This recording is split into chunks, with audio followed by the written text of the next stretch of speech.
I never stepped away from that. I explained that, and we were an open book from the beginning of this. But when I submitted this, my commander looked at everything, and he said, yeah, he says, yeah, you're right. And so I told him the video, it looks bad. I said, but when I explained the circumstances surrounding it, what led up to it, what was going on, what was on my mind, after an investigation was conducted, there was no issue with this.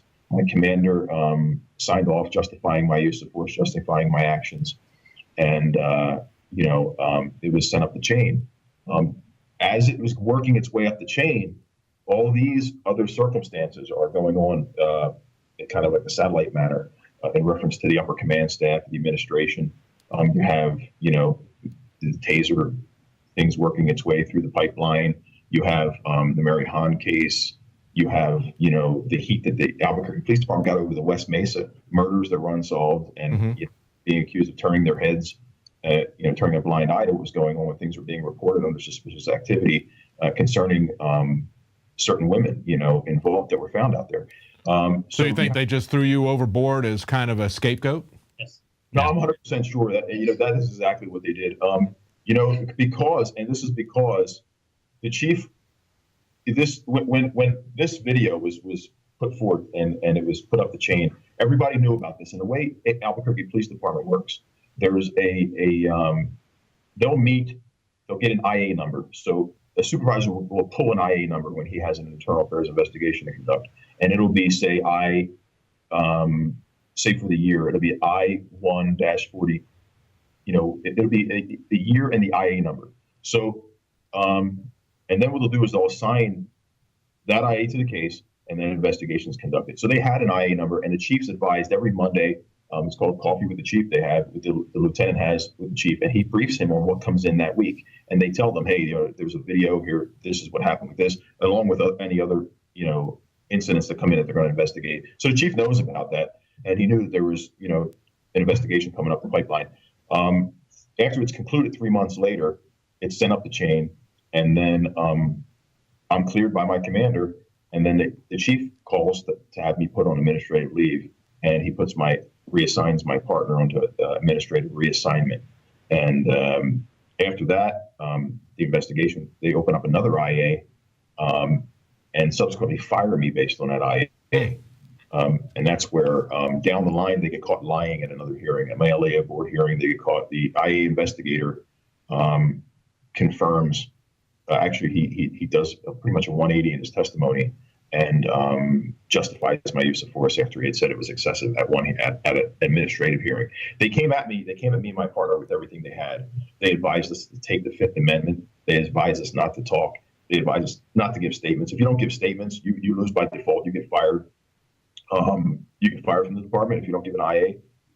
And as an investigator, if you have something, one investigator doesn't want to talk to his target. If you have your target and that's very strange. Well, we're almost out of time. Real quickly, what do you guys think as people who have worked on the inside? You've seen the corruption, you've seen the excessive use of force there. What do we do? How do we move on this? What should we do, in your opinion, from somebody who's been on the inside? I think you have to accept that there are these issues going on, and that only happens when you have full transparency and sunlight on the department.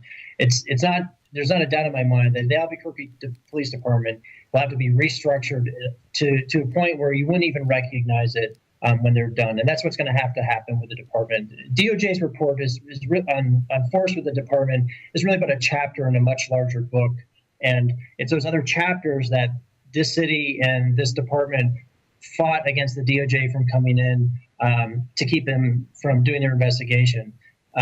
They treated Officer Doyle as if he had executed somebody on the street illegally, when in fact, he used intermediate force to effect an arrest. Where we're going from here is that, it's inevitable what's going to happen in this department is that it's going to be completely dismantled and restructured and reformed. The question is, how long is that going to take, and how brave and courageous is both the department personnel and the city leaders going to be to affect that change to restore the credibility and legitimacy this department has to have with the community. It's not just Department of State, It's the largest city in the state, and it has it's really a role model for the rest of the state. And really, the longer that process takes, the worse off everyone's going to be. And right now, I haven't seen anything that suggests they're going to be brave or courageous to do what needs to be done. No, absolutely not. I mean, after the meeting on Monday night, the city council responded and said, we're going to increase security and we're going to come up with new rules to make sure you guys shut up. I mean, they're not even interested in any reform. And you talk about transparency. I mean, I can tell you that if I go down to the airport here and ask them about a policy question, the public information officers will stonewall us. Nobody from the top to the bottom of government anymore wants to even talk to the press, talk to the public.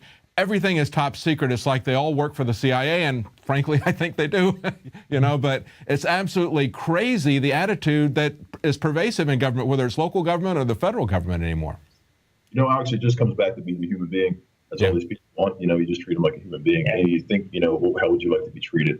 And, when you move away from, officer safety is an issue, but, public safety is an issue. The public needs to go home. It's the public first, and that's our job. That's what we're to do. And you're right, to retaliate against people for wanting to speak their mind, for wanting to be heard, it's just unacceptable. It's un-American. Yeah. Well, we'll be watching that, and thank you so much. I know you told me when we talked pre-interview, Officer Grover, that you got into this because you don't like bullies. That's something we all share, and I hope that you can have a big impact there as a lawyer, working, like you said, on the outside, trying to get something done that you couldn't get done on a system that doesn't want to be changed from the inside. I appreciate that. Thank you. Thank you so much, gentlemen. Thank you. Thank you. Well, as he said to me, it's almost as if they're trying to drive the good cops out of the system. That's exactly what they're trying to do. They're trying to create an adversarial relationship between the police and the public, getting the police to recognize this as occupied territory. Very dangerous. And we can only hope that there are many more people that are like these two officers that will stand up for what is right. Well, that's it for tonight. Please join us on Monday at 7 Central, 8 p.m. Eastern.